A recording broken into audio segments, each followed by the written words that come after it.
The journey to Jerusalem. Now that Jesus was about to enter the stage of life as a young man and he had completed synagogue school, he was entitled to participate in the celebration of the Passover. In response, Joseph had decided that they would celebrate Passover in Jerusalem this year. Normally, Mary would have stayed home, but Jesus had insisted that she go with them. The other children were placed with relatives, and they joined a large group of pilgrims in Nazareth to travel to Jerusalem. They traveled southeast, going around Mount Gilboa into the Jordan Valley, avoiding Samaria because they wanted nothing to do with the Samaritans. The journey lasted 4 days, and on the last day, they merged into a continuous stream of pilgrims.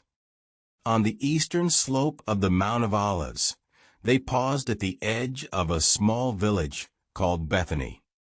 The group from Nazareth took a rest in this village, and it so happened that Joseph, Mary, and Jesus stopped for a sanitary break at the house of a certain Simon, who had 3 children about the same age as Jesus, Mary, Martha, and Lazarus.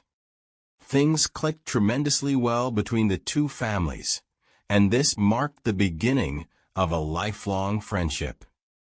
In his eventful life, Jesus found many times shelter in this house. They went on and were soon over the top of the Mount of Olives, from where Jesus beheld the holy city, with the silhouettes of his Father's temple. Internally moved, the young Jesus looked down on the city.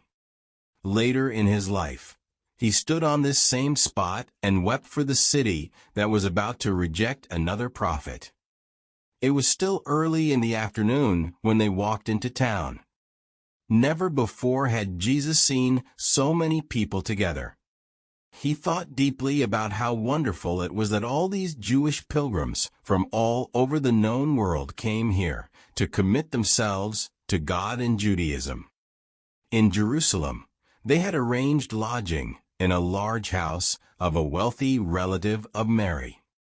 The next day, the day of preparation, they prepared for the celebration of the Passover. One of the first things Joseph did when they found shelter in Jerusalem was to take Jesus to visit the Rabbinical Academy, where Jesus would receive his further education when he reached the required age of 15. Joseph did not understand why Jesus showed so little interest in these important plans.